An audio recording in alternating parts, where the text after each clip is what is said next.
I don't have to grow my business. I don't have to hire a marketing agency. These are all preferences. One person could ask that question to someone and the answer would be yes for them and no to the other person. But for all the preference-based questions, which are the majority of the questions a business owner is asking, only you can answer that, and it goes back to your solvable problem. Is this going to get you closer to the life that you want?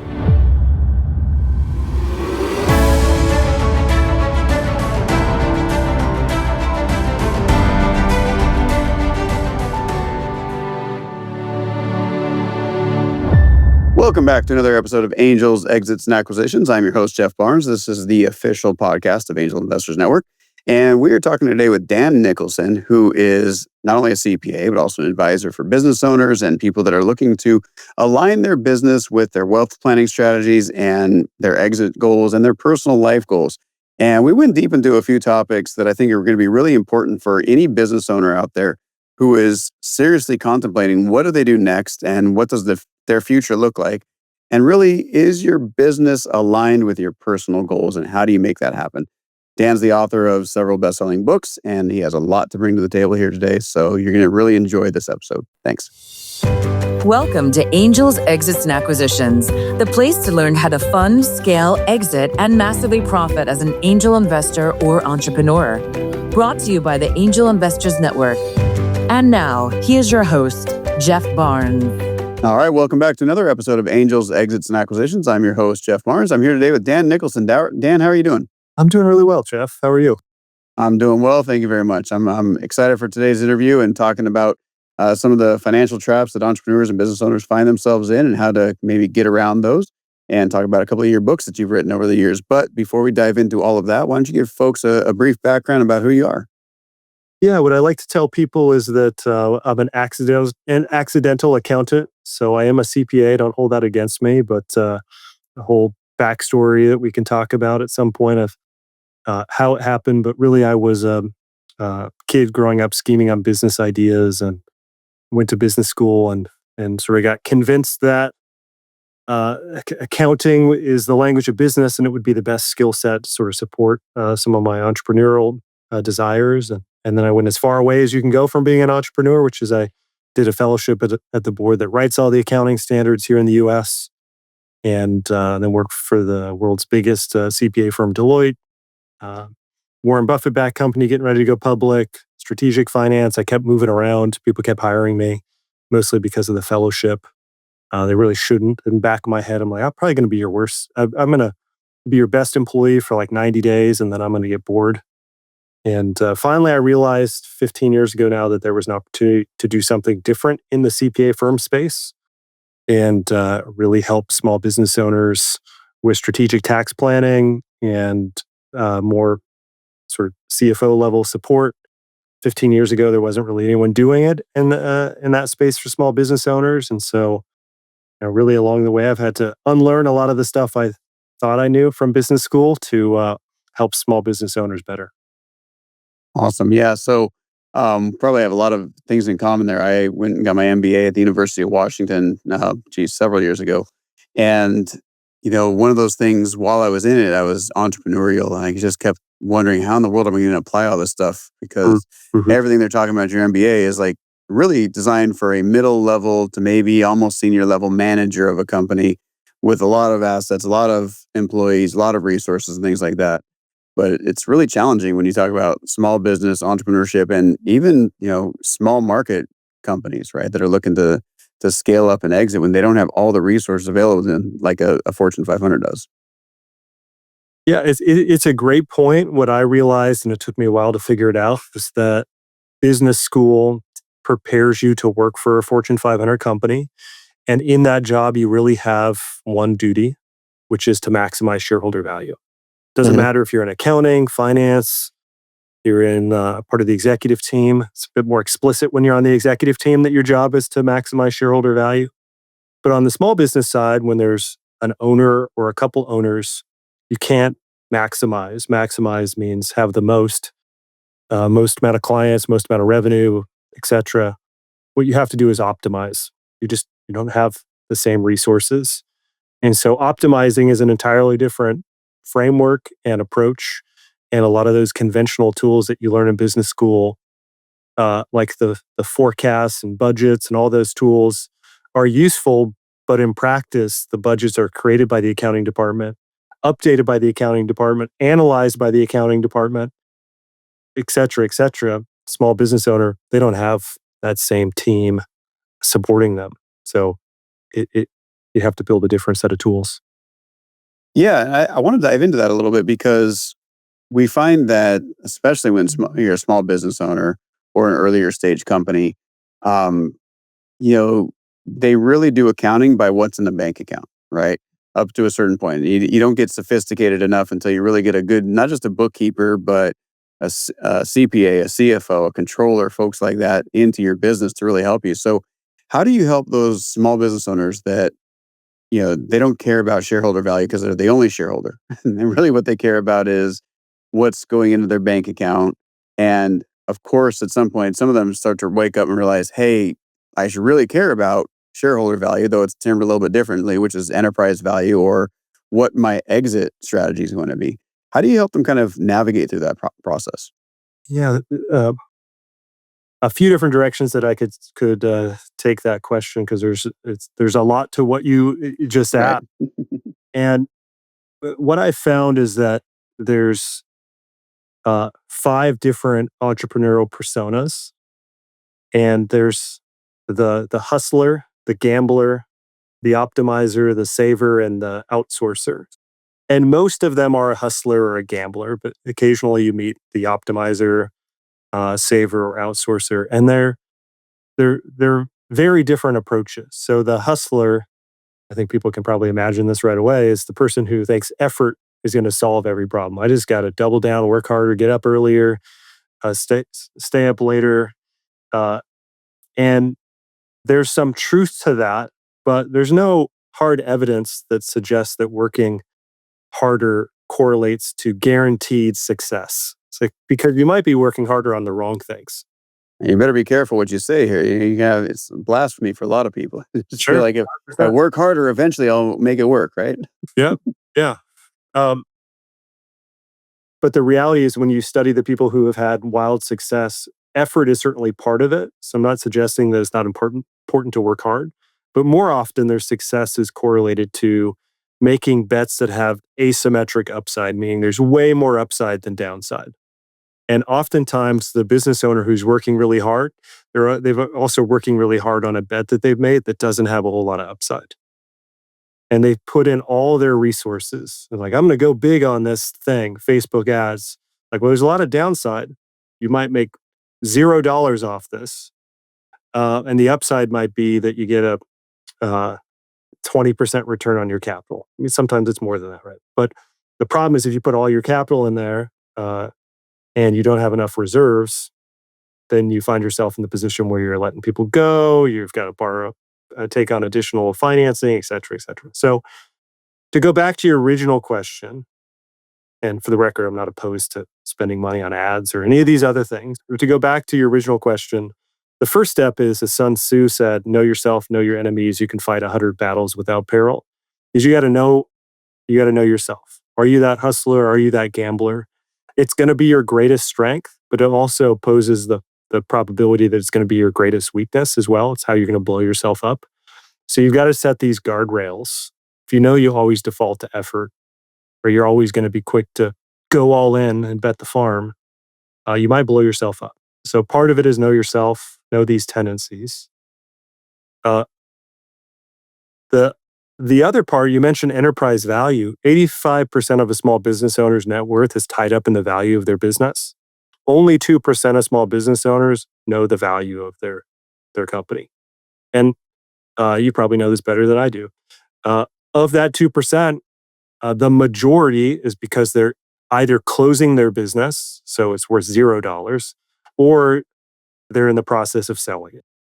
So 98% of the population are making all these bets, all these investments, and they don't have a method, a way of tracking. Is this actually correlating to me growing my enterprise value? And so that's like putting in all of your money into the S&P 500 or into a single stock, maybe better analogy, but you never look at the charts. Mhm. And then one day when you get close to like, we're going to sell it, then you look at it and you're like, okay, this is not anywhere close to where it needs to be for me to be able to cash out. So know yourself, but also have the right tools to be able to value and track the things that really matter. And is it getting you closer to the end goal or not? Right. I think that's so important for people to wake up to and realize it. But let's be honest, most small business owners are just so busy just trying to keep the lights on, right?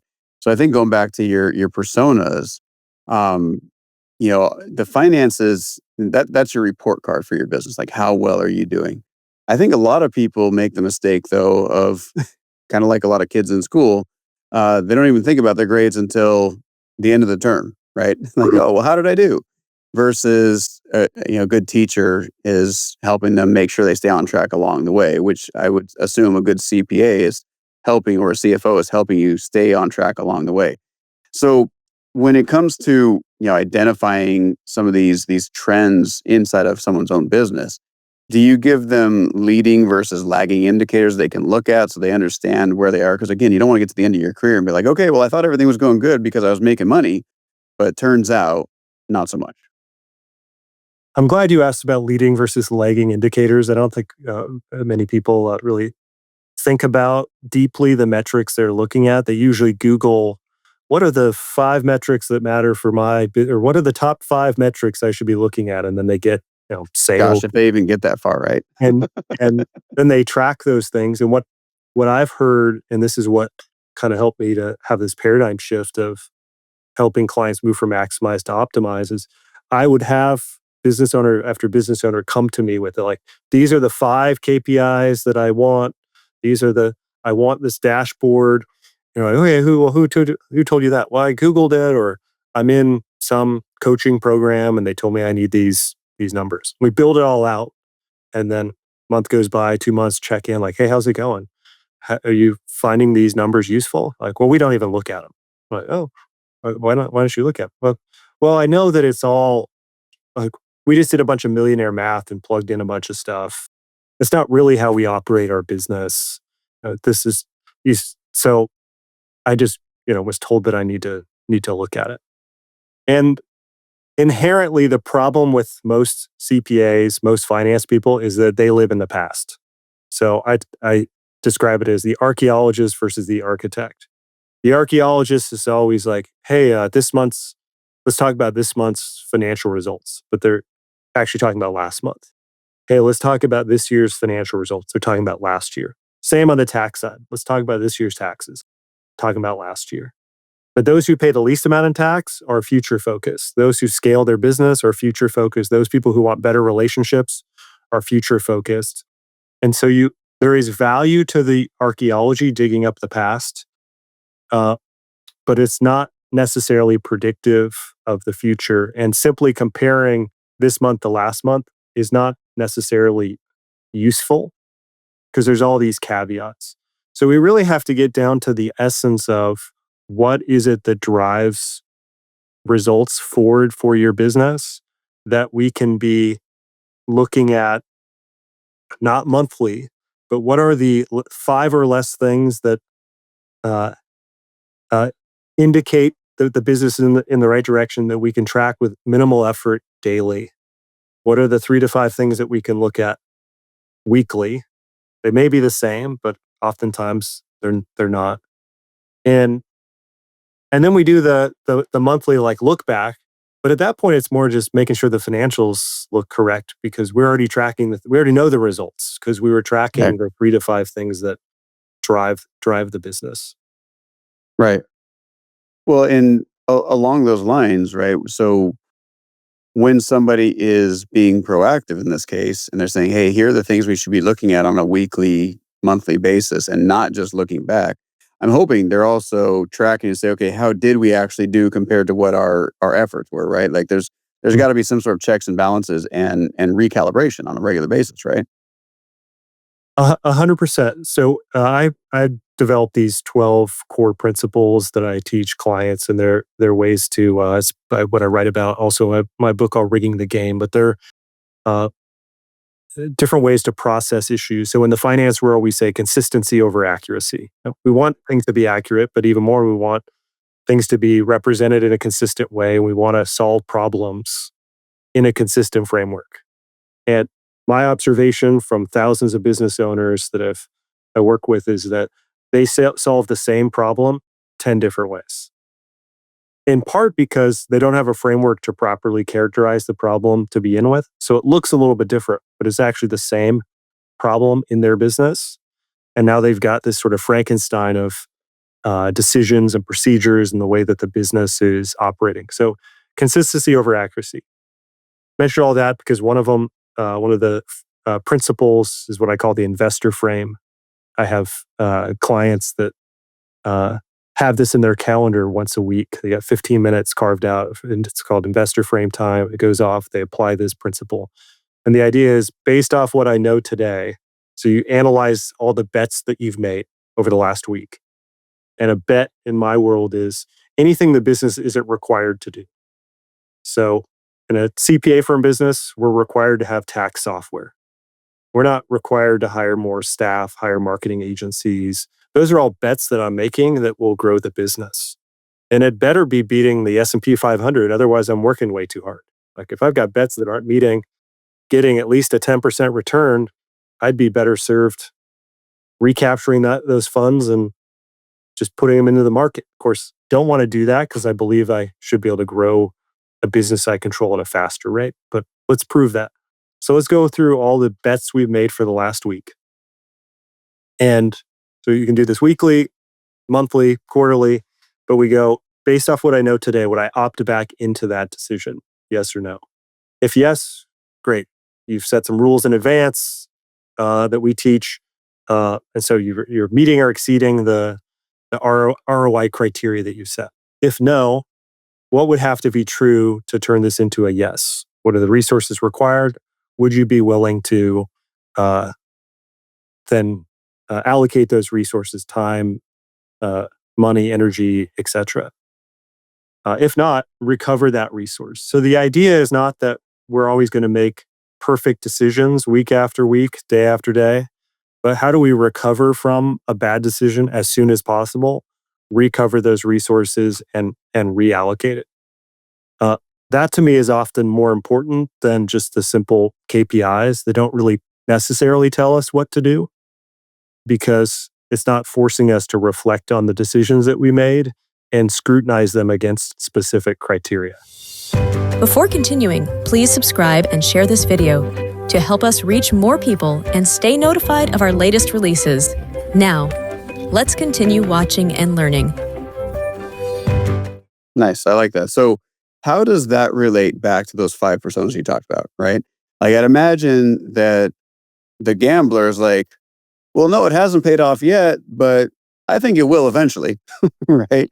And I'm assuming after a certain period of time, they have to try and check their ego. So how do you kind of calibrate that with them? Yeah, so that's a great question. And I think what you picked up on is that for some of the personas, they're much more likely to inherently do this. And in a way, it becomes less important.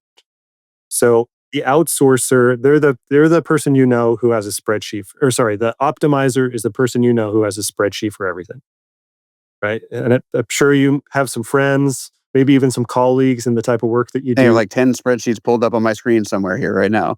Yeah. And so inherently, they're doing things like this already. Actually, the bigger risk for the optimizer is analysis paralysis, that it could actually limit taking action on things. The saver, and as we sort of move out, the outsourcer is the person who wants people to give them the answer. So they're looking for people to do the analysis for them. Tell me what everyone else is doing. So those folks are much more likely to do this. And in a way, the investor frame, they have to know that it's causing them to not take action. It's the gambler and the hustler who's 75 to 80% of small business owners that really need this, or they need to hire someone to do this for them. So I have a assessment, and people can just go to wealthtype.com, and it takes 3 to 5 minutes. And they can use it to determine if they're a hustler, a gambler, or otherwise. And if they are, great. Doesn't matter what persona you are. It just is an indicator of who you need to hire on your team to fill in for the things that you're not going to want to do. It's also an indicator because I've run some seminars where I take people through this, and then we do a case study, and they have a business partner, and even more interesting when the business partner is a spouse, and one is a hustler and one is a uh, outsourcer, and those are the opposite end of the spectrum. The hustler's like, let's just do as much as possible right now. The outsourcer's like, but we need to get every expert's opinion on this and all the analysis before. And so they're like, why is there so much tension? Why can't we make progress here? It's like, because you guys have totally different personas and how you make decisions. Both of you are right. Uh, so if you can work on this a bit more, you can make each other better. But if you don't identify this, it's just going to be friction. So hustlers and gamblers aren't going to want to do the investor frame. They need to do it more than all the other Right. personas as a way to rein things back in. And if they don't want to do it, totally fine. Find someone to do it for you. Right. I think that's so important for people to understand about themselves, right? Because there's a few people I think that go into business because all they want to do is solve a problem, right?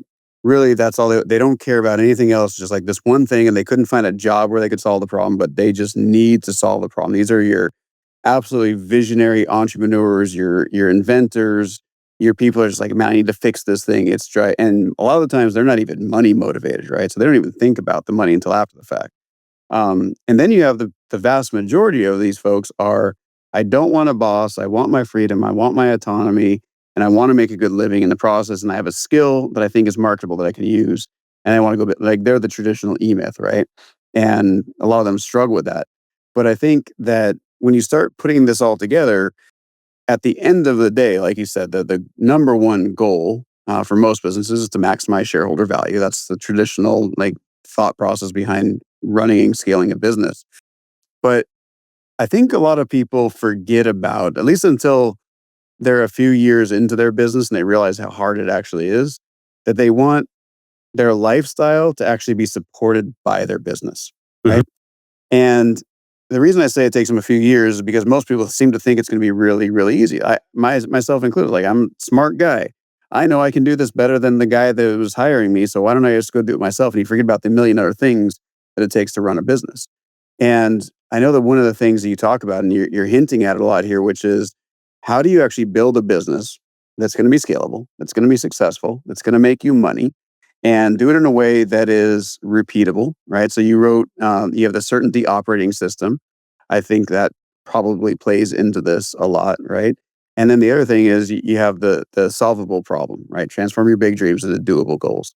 So I'd imagine you have a framework for helping people kind of break this stuff down and sort of maybe not quite a step by step, but most likely a step by step, and analyze your actions against your results, right?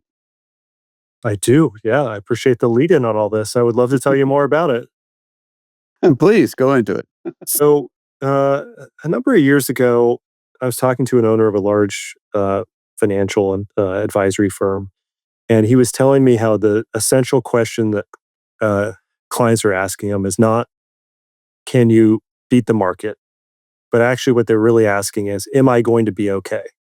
In other words, will I be able to pay all my bills, maintain the same lifestyle? And there's a certain level of anxiety. It's like, I just want to know if we're going to live the life that we want.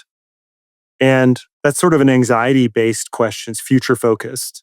And I realized the same is true in my CPA firm. Like really what people are wondering is, will they be able to achieve those goals?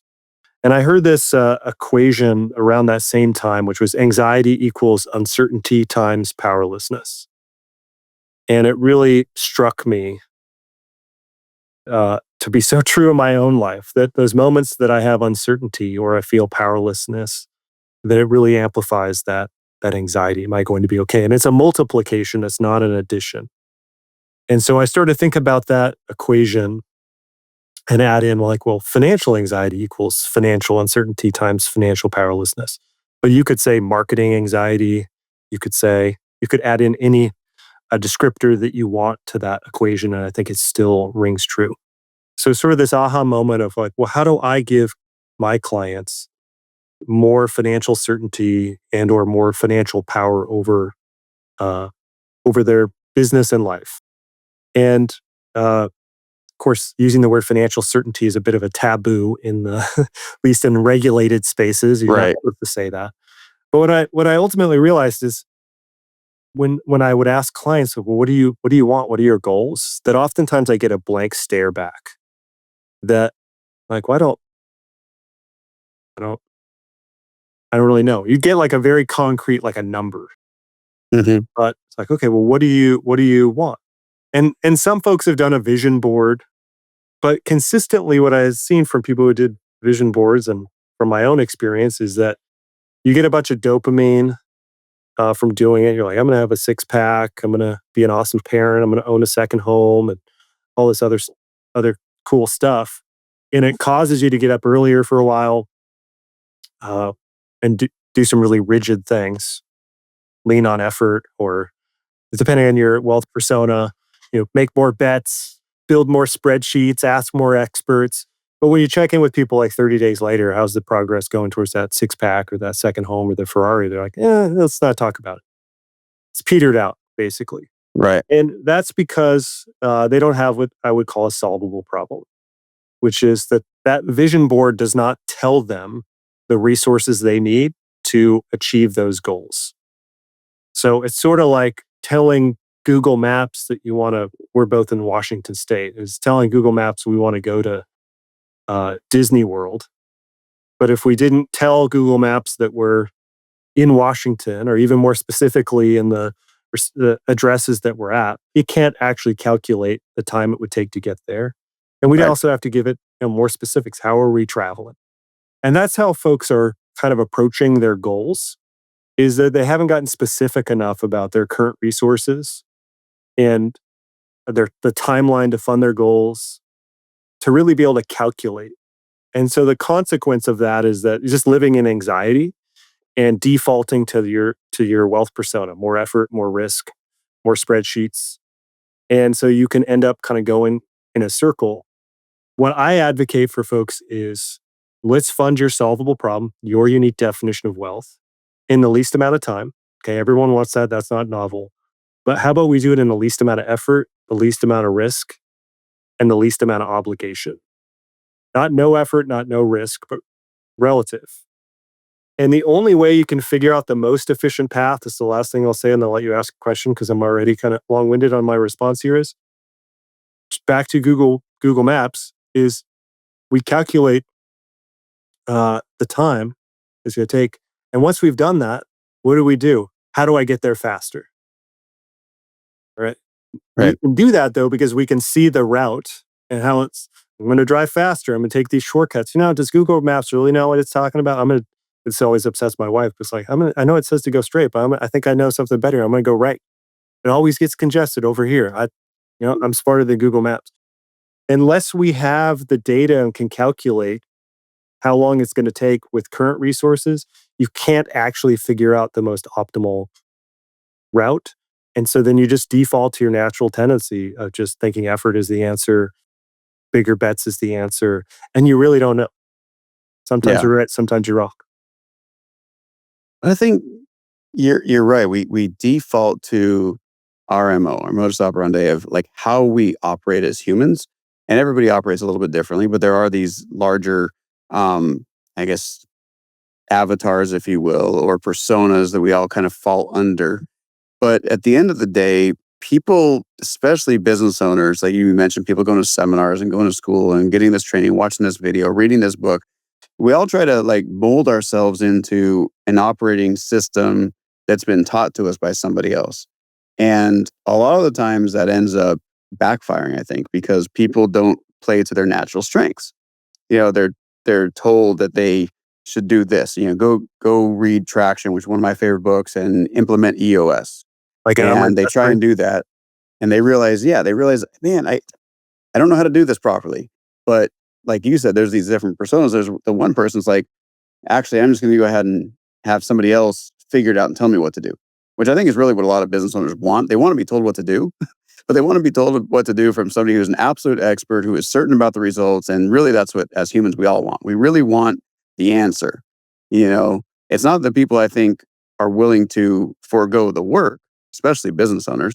Like, let's face it, we're all a little bit masochist because of the fact that we want to take on this crazy ordeal. But we all want somebody to give us an answer.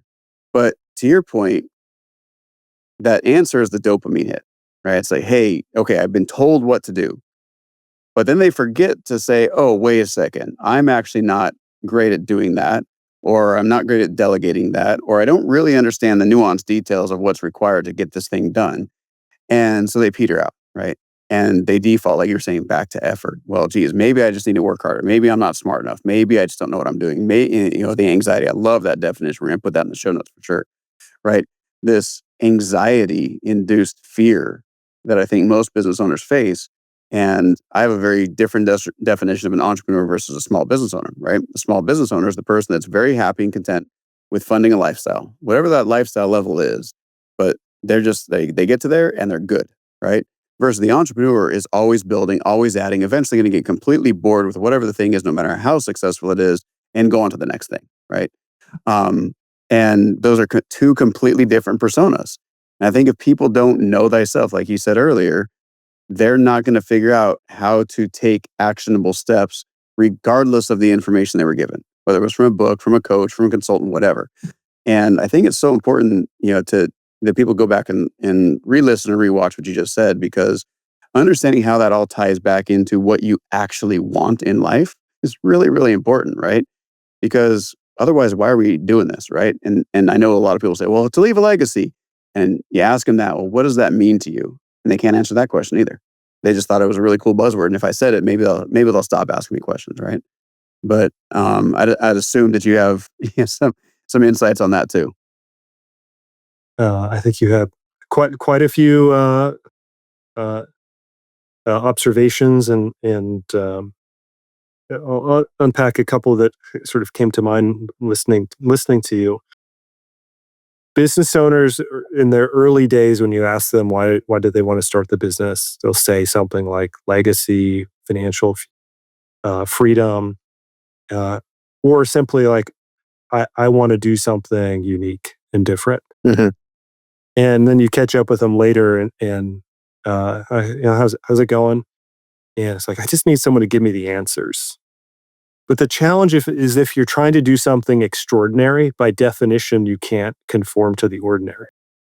So there actually is not necessarily a playbook anytime you're trying to do something extraordinary, which is what entrepreneurs, I think, are trying to do. To your point, business owner, like, hey, give me the thing I can take out of a box and all the procedures, and it was like, give me the franchise I can run, and that's fine. That's a preference. But the entrepreneur, part of it is doing something extraordinary, and the trap is that you think that you can get the 5 steps or the 7 steps. But again, it's sort of like, if I'm copying everyone else's 5 steps, I'm no longer doing something extraordinary. So I'm sort of just entertained by that observation that I've had with folks, where it's like, you're in this loop where you're never going to get what you want if you think the answer is there's a pre-described 5 steps. And go to school on my tuition here, because I've been that guy. I was the guy who wanted to get the good grades and was way too obsessed about that and way too masochistic about it. And coming into business, it's like, there's a right and a wrong way to do this. Right? And I had a therapist who kept telling me every week, I guess I'm a slow learner actually, because it took like maybe 6 months. It was like every week, he's like, Dan, you already have all the answers. What? $250 for I already had all the answers? Like, I don't feel like I have all the answers. Can we get a little bit more here? What do you mean? And he kept saying, like, you're asking me preference-based questions.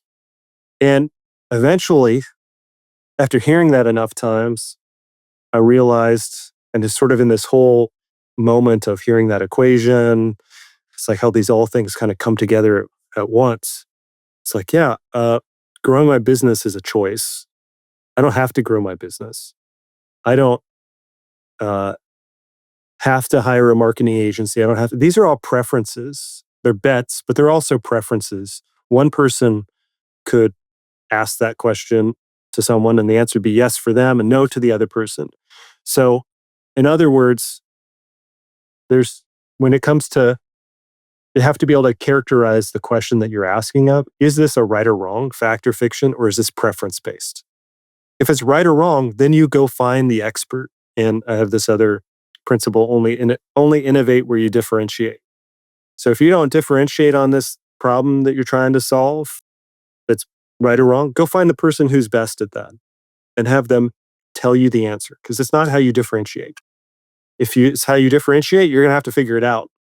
You can go do your research, but it's how you differentiate. It has to be unique necessarily.